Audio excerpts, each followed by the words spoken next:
大家好，今日好開心可以同大家介紹一下 AAPM 嘅3級認證同中國工信部人才交流中心嘅國際註冊項目管理師嘅互認體系。首先，我同大家簡單介紹一下工業和信息化人才崗位能力評價體系。呢一套由工信部人才交流中心建立嘅9級崗位能力標準，主要係幫助企業可以更加準確咁識別同培養專業人才。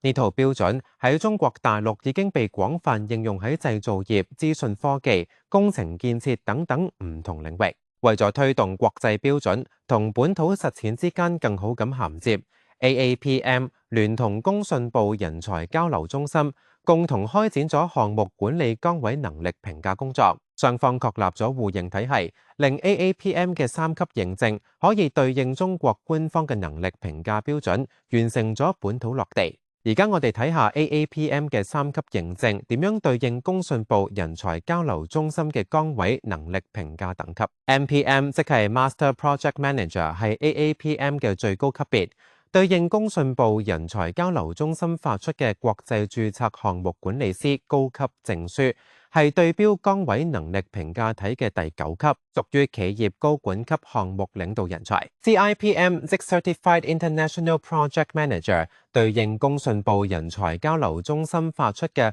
國際註冊項目管理師中級，對標崗位能力評價體係第6級，代表有豐富經驗、值得應用項目管理技術嘅中級人才。APM 即係 Assistant Project Manager， 對應工信部人才交流中心發出嘅國際註冊項目管理師初級，對標崗位能力評價體系第3級，屬於入門級，擁有基本項目管理能力。透過呢個互認機制，凡係攞到 AAPM 認證證書嘅人士，都可以申請相對應等級嘅國際註冊項目管理師證書。呢個互認機制幫助大家將國際認證同中國大陸職場接軌，提升自己職場競爭力，仲得到官方認可添。你可以透過呢個連結或者係二維碼，了解更多關於工業同信息化人才評價系統嘅資料。如果你想申請 AAPM 嘅認證同埋申領中國工信部人才交流中心所發嘅國際註冊項目管理師證書，